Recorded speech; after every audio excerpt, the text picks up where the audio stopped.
ಸಾಂಖ್ಯಯೋಗದಲ್ಲಿ ಸ್ಥಿತಪ್ರಜ್ಞನ ಗುಣಲಕ್ಷಣಗಳನ್ನು ನೋಡ್ತಾ ಇದ್ವಿ. ಈಗ 65ನೇ ಶ್ಲೋಕದಿಂದ 68 ಮತ್ತು ಈ 4 ಶ್ಲೋಕದಲ್ಲೂ ಕೂಡ ಸ್ಥಿತಪ್ರಜ್ಞನ ಗುಣಲಕ್ಷಣಗಳನ್ನು ನೋಡಲಾಗ್ತದೆ. ಸ್ಥಿತಪ್ರಜ್ಞನ ಗುಣಲಕ್ಷಣ 65ನೇ ಶ್ಲೋಕಕ್ಕೆ ಹೋಗೋದಕ್ಕಿಂತ ಮುಂಚೆ 64ನೇ ಶ್ಲೋಕದ್ದು ಬೇಸನ್ನು ಹಿಡ್ಕೊಂಡು ಮುಂದಕ್ಕೆ ಹೋಗೋಣ. ಇದನ್ನು ಆಲ್ರೆಡಿ ಪ್ರೀವಿಯಸ್ ವಿಡಿಯೋದಲ್ಲಿ ಡಿಸ್ಕಸ್ ಮಾಡಿದ ಡೈರೆಕ್ಟ್ ತಾತ್ಪರ್ಯವನ್ನು ಹೇಳಿ ನಾನು ಮುಂದಿನ ಶ್ಲೋಕಕ್ಕೆ ಹೋಗ್ತೇನೆ. ಇಲ್ಲಿ ಯಾರ ಬಗ್ಗೆ ಮಾತಾಡ್ತಿದ್ದಾರೆ ಅಂದರೆ ವಿಧೇಯ ಆತ್ಮ ಅಂದ್ರೆ ಒಬಿಡಿಯಂಟ್ ಸೋಲ್. ಆ ಒಬಿಡಿಯಂಟ್ ಸೋಲ್ ಏನು ಮಾಡ್ತಿದ್ದಾನೆ ಅಂತಂದರೆ ರಾಗದ್ವೇಷದಿಂದ ವಿಮುಕ್ತನಾಗಿ, ಅಂದರೆ ಅಫೆಕ್ಷನ್ನು ಮತ್ತು ಹೇಟ್ರೆಡ್, ಯಾವುದಾದ್ರೂ ಒಂದು ಒಳ್ಳೆಯದು ಬಂತು, ಗಳಿಗೆ ಬಂದ ತಕ್ಷಣ ಅದಕ್ಕೆ ಅಫೆಕ್ಷನ್ ಆಗೋದು, ಅಂಟ್ಕೊಳೋದು, ಅಥವಾ ಕೆಟ್ಟದ್ದು ಬಂದ ತಕ್ಷಣ ಅದನ್ನು ದ್ವೇಷ ಮಾಡೋದು, ಇವೆರಡರಿಂದನೂ ವಿಮುಕ್ತನಾಗಿರ್ತಾನೆ. ಈ ರೀತಿ ವಿಮುಕ್ತನಾಗಿರ್ತಕ್ಕಂತಹ ಆತ್ಮ ತನ್ನಲ್ಲಿ ತಾನೇ ಸ್ಥಿತನಾಗಿ, ಆತ್ಮನಲ್ಲಿಯೇ ಸ್ಥಿತನಾಗಿ ತನ್ನ ಇಂದ್ರಿಯಗಳ ವಿಷಯಗಳನ್ನು ಆಚರಣೆಯಲ್ಲಿ ತಂದರೆ ಅವನಲ್ಲಿ ಪ್ರಸನ್ನತೆ ಅನ್ನೋದು ಬರ್ತದೆ ಅಂತ ಹೇಳಿದರು. ಏನಂತೆ? ರಾಗದ್ವೇಷದಿಂದ ವಿಮುಕ್ತರಾಗಬೇಕು, 1ನೇ ಪಾಯಿಂಟ್. 2ನೇದು ಏನಂತಂದರೆ ಆತ್ಮನಲ್ಲಿ ಸ್ಥಿತರಾಗಬೇಕು, 2ನೇ ಪಾಯಿಂಟ್. ಈ ರೀತಿ ಸ್ಥಿತರಾಗಿ ನಮ್ಮ ಇಂದ್ರಿಯಗಳನ್ನು ಆಚರಣೆಯಲ್ಲಿ ತರಬೇಕು. ಅರ್ಥಾಯ್ತಾ? ಈ ರೀತಿ ನೀವು ಆಚರಣೆಯಲ್ಲಿ ತಂದರೆ ನಿಮ್ಮಲ್ಲಿ ಪ್ರಸನ್ನತೆ ಏನು ಬರ್ತದ, ಮೂಡ್ತದ. ಅಂದ್ರೆ ನಿಮ್ಮ ಪ್ರಸನ್ನ ಅಂದ್ರೆ ಏನು ಗೊತ್ತ ನೋಡಿ, ಸಣ್ಣ ಅಂತ ಬರ್ತದೆ. ಸಣ್ಣ ಮತ್ತು ಅಂತೇಳಿ. ಅಂದ್ರೆ ಪ್ರಕಷ್ಟ ರೂಪೇಣ ಸಣ್ಣ. ಸಣ್ಣ ಅಂತಂದ್ರೆ ಏನು? ಸನ್ನಾಟ ಅಂತ ಕೇಳಿರಿ. ಸನ್ನಾಟ ಅಂತೇಳಿ ಹಿಂದಿ ಒಳಗೆ. ಸನ್ನಾಟ ಅಂದ್ರೆ ಶಾಂತ. ಸನ್ನಾಟ, ಶಾಂತ, ಇದು ಶಾಂತ. ಸನ್ನಾತ ಅರ್ಥ ಸಣ್ಣ, ಪ್ರಸನ್ನ, ಪ್ರಕಷ್ಟ ರೂಪದಲ್ಲಿ ನಿಮ್ಮಲ್ಲಿ ಶಾಂತಿ ನೆಲೆಸ್ತದ.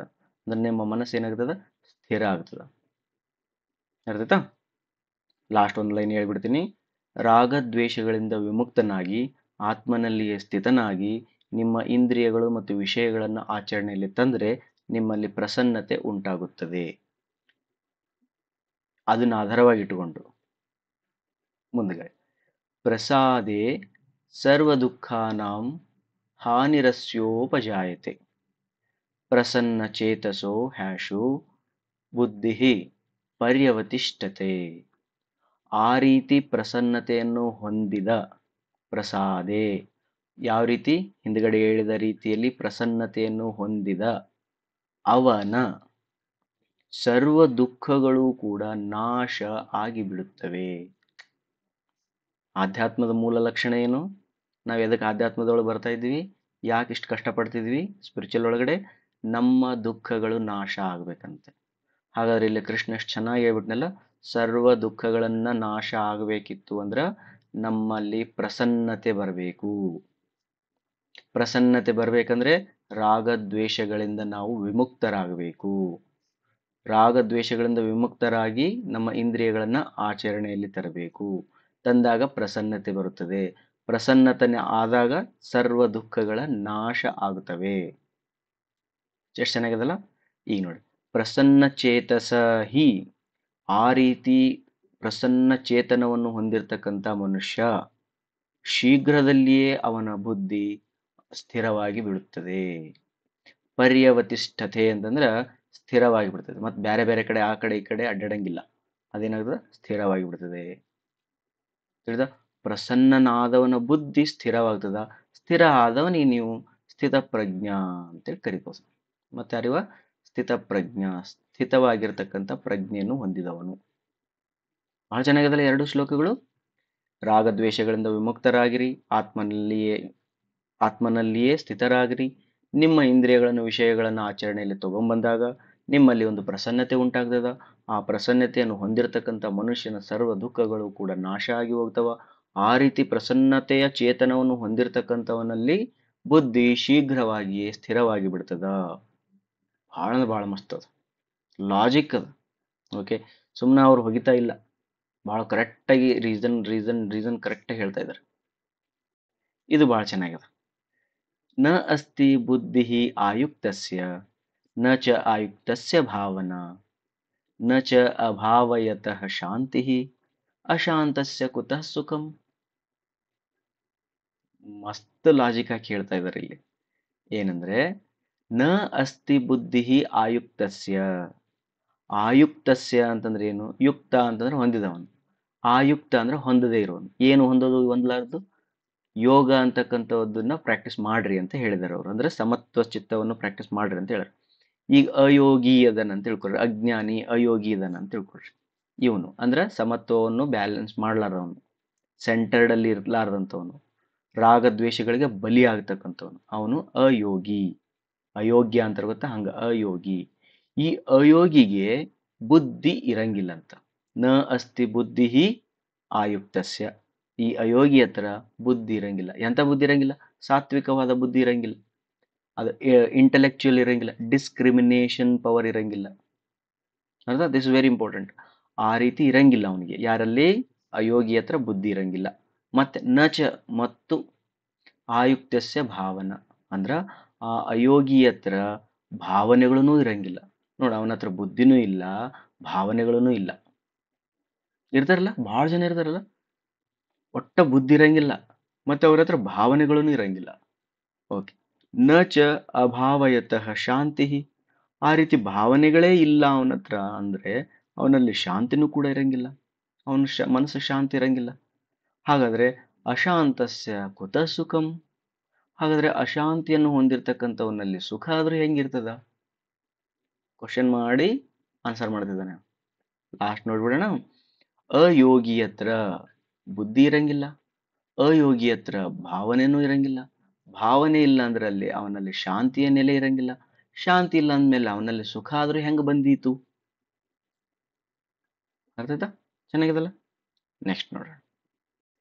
ಇಂದ್ರಿಯಾಣಾಂ ಹಿ ಚರತಾಂ ಯನ್ಮನೋನು ವಿಧೀಯತೆ ತದಸ್ಯ ಹರತಿ ಪ್ರಜ್ಞಾಂ ವಾಯುರ್ನಾವಂ ಇವಾಂಬಸಿ.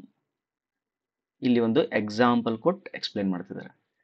ಅಂಬಸಿ ಅಂತಂದ್ರೆ ನೀರು ಅಥವಾ ನದಿ ಅಥವಾ ಕೆರೆ, ಅದ ನೀರಿನಿರ್ತ ಒಂದು ಅಂಬಸಿ. ಓಕೆ. ವಾಯು ಅಂದ್ರೆ ಗಾಳಿ, ನಾವ ಅಂದ್ರೆ ಹಡಗು. ಇಲ್ಲಿ ಒಂದು ಎಕ್ಸಾಂಪಲ್ ಕೊಟ್ಟಿದ್ದಾರೆ. ನೀರಿನಲ್ಲಿ ಹೋಗುತ್ತಿರುವ ಹಡಗನ್ನು ನೀರಿನಲ್ಲಿ ಹೋಗುತ್ತಿರುವ ಹಡಗನ್ನು ವಾಯು ಹೆಂಗ ಅಪಹರಿಸಿಕೊಂಡು ಹೋಗಿ ಬಿಡ್ತದೆ ನೋಡ್ರಿ. ಅಪಹರಿಸಿಕೊಂಡು ಹೋಗ್ತದಲ್ಲ. ನೀರಿನಲ್ಲಿ ಏನಾದ್ರೂ ಒಂದು ಹಡಗು ಹೋಗ್ತಿತ್ತು ಅಂದ್ರೆ, ಬಹಳ ಬಿರುಗಾಳಿ ಬೀಸಿತ್ತು ಅಂತಂದ್ರ ಅಂಬಿಗ ಯಾವ ಕಡೆಗಾದ್ರೂ ಅದು ಅಂಬಿಗ ಅದನ್ನ ಕರೆಕ್ಟ್ ಡೈರೆಕ್ಷನ್ ಒಳಗೆ ತಗೊಂಡು ಹೊಂಟಿದ್ರೆ, ಬಟ್ ಗಾಳಿ ಅದನ್ನ ಅಪಹರಿಸಿಕೊಂಡು ಬೇರೆ ಡೈರೆಕ್ಷನ್ ಒಳಗೆ ತಗೊಂಡು ಹೋಗ್ತದೆ. ಅರ್ಥ ಆಯ್ತಾ? ಇದ್ರದ್ದು ಎಕ್ಸಾಂಪಲ್ ಕೊಟ್ಟು ಅದೇ ರೀತಿಯಾಗಿ ಇಂದ್ರಿಯಾಣಾಂ ಹಿ ಚರತಾಂ, ಇಂದ್ರಿಯಗಳ ಆಚರಣೆಯಲ್ಲಿಯೇ ಇರುವವನು ಅಂದ್ರ ಇಂದ್ರಿಯಗಳ ಸುಖದಗಳ ಬಗ್ಗೆನೇ ಯೋಚನೆ ಮಾಡ್ತಕ್ಕಂಥವನು, ಅಂತವನ ಮನಸ್ಸು ಏನೈತಲ್ಲ, ಬುದ್ಧಿಯನ್ನ ಅಪಹರಿಸಿಕೊಂಡು ಹೋಗಿಬಿಡ್ತೈತಂತ. ನೋಡ್ರಿ, ಇಂದ್ರಿಯಗಳ ಸುಖಗಳ ಬಗ್ಗೆನೇ ಯೋಚನೆ ಮಾಡತಕ್ಕಂತಹ ಮನಸ್ಸು ಬಹಳ ಚಂಚಲವಾಗಿರ್ತಕ್ಕಂಥ ಮನಸ್ಸು, ಅತ್ಯಂತ ಚಂಚಲವಾಗಿರ್ತಕ್ಕಂಥ ಮನಸ್ಸು. ಆ ಚಂಚಲವಾಗಿರ್ತಕ್ಕಂಥ ಮನಸ್ಸು ಆ ವ್ಯಕ್ತಿಯ ಪ್ರಜ್ಞೆಯನ್ನ ಅಪಹರಿಸಿಕೊಂಡು ಹೋಗಿಬಿಡ್ತದಂತೆ. ಪ್ರಜ್ಞೆ ಅಪಹರಿಸಿಕೊಂಡು ಹೋಗ್ಬಿಡುತ್ತೆ. ಈಗ ಏನ್ ಮಾಡ್ಬೇಕು? ಈಗ ಹಂಗ ತಸ್ಮಾತ್ ಯಸ್ಯ ಮಹಾಬಾಹೋ ನಿಗೃಹೀತಾನಿ ಸರ್ವಶಃ ಇಂದ್ರಿಯಾಣಿ ಇಂದ್ರಿಯಾರ್ಥೇಭ್ಯ ತಸ್ಯ ಪ್ರಜ್ಞಾ ಪ್ರತಿಷ್ಠಿತ. ಎದಕ್ಕಾಗಿ ನಿನ್ನ ಬುದ್ಧಿಯನ್ನ ಆ ಚಂಚಲ ಮನಸ್ಸು ಅಪಹರಿಸಿಕೊಂಡು ಹೋಗಿಬಿಡ್ತೈತಿ. ಅದ್ರ ಸಲುವಾಗಿ ನಾನು ನಿನ್ಗೆ ಹೇಳಕತ್ತೀನಿ ಏನಂದ್ರೆ, ಯಾರ ಇಂದ್ರಿಯಗಳ ವಿಷಯಗಳಿಂದ ಸರ್ವಶಃ ಅಂದ್ರೆ ಎಲ್ಲ ಪ್ರಕಾರಗಳಿಂದ ನಿಗ್ರಹದಲ್ಲಿ ಇಟ್ಟಿರ್ತಾನೆ ನೋಡ್ರಿ, ಅವನ ಪ್ರಜ್ಞೆ ಮಾತ್ರ ಪ್ರತಿಷ್ಠಿತ ಆಗಿರ್ತದಂತೆ. ಅರ್ಥ? ಅದಕ್ಕೆ ಇಲ್ಲಿ ಬಾಳ ಏನಂತಂದ್ರೆ, ಇಂದ್ರಿಯಗಳು ಮತ್ತು ಇಂದ್ರಿಯಗಳ ವಿಷಯಗಳನ್ನ ನಾವೇನ್ ಮಾಡ್ಬೇಕು? ನಿಗ್ರಹಿಸಬೇಕು.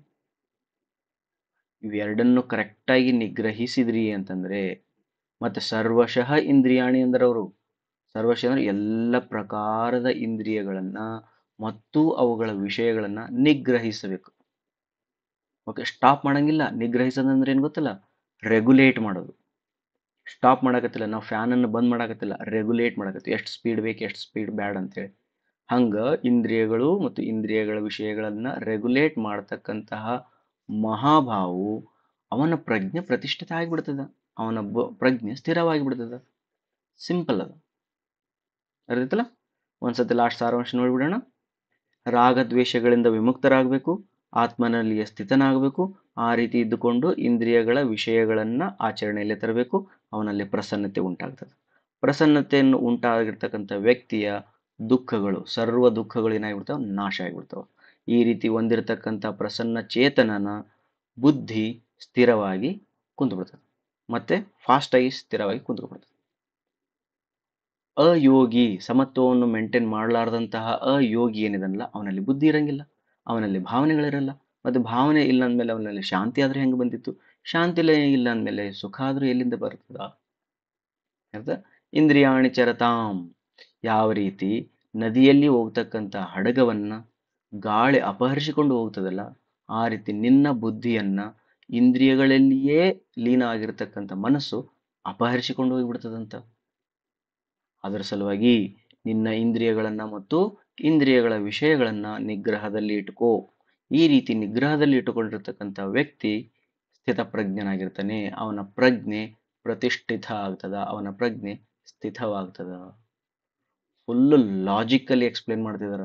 ಇದನ್ನು ಕರೆಕ್ಟಾಗಿ ತಿಳ್ಕೊಂಡು ಪ್ರತಿ ದಿನ ಪ್ರತಿ ನಿಮಿಷ ನನ್ನ ಮನಸ್ಸಲ್ಲಿ ಏನಾಗ್ತಿದೆ, ನಾನು ಯಾವ ಮೂಮೆಂಟಲ್ಲಿ ಹೋಗ್ತಿದ್ದೀನಿ, ಇಂದ್ರಿಯಗಳು ಹೆಂಗಿದಾವ, ನನ್ನ ಮನಸ್ಸು ಹೆಂಗದ, ವಿಷಯಗಳು ಯಾವಿದಾವ, ಕರೆಕ್ಟಾಗಿ ನೀವು ಇವ್ಯಾಲ್ಯೂಯೇಟ್ ಮಾಡ್ಕೊಂತ ನಿಮ್ಮ ಜೀವನವನ್ನು ಕಳೆದ್ರೆ ಸ್ಥಿತಪ್ರಜ್ಞೆ ಆಗೇ ಆಗ್ತೀರಿ.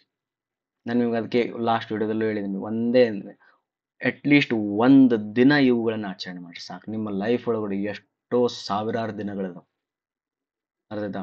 ಅಷ್ಟರೊಳಗಡೆ ಒಂದೇ ಒಂದು ದಿನ ಸ್ಥಿತಪ್ರಜ್ಞನಾಗ್ಲಿಕ್ಕೆ ಟ್ರೈ ಮಾಡ್ರಿ ಸಾಕು. ಆ ಜೀವನವನ್ನು ಎಂಜಾಯ್ ಮಾಡ್ರಿ, ಅದರ ರುಚಿಯನ್ನು ಪಡ್ರಿ, ಜೀವನ ಪರ್ಯಂತರ ಅದರಲ್ಲಿ ಇರಬೇಕಂತ ಆಸೆ ಪಡ್ತೀರಿ. Thank you very much.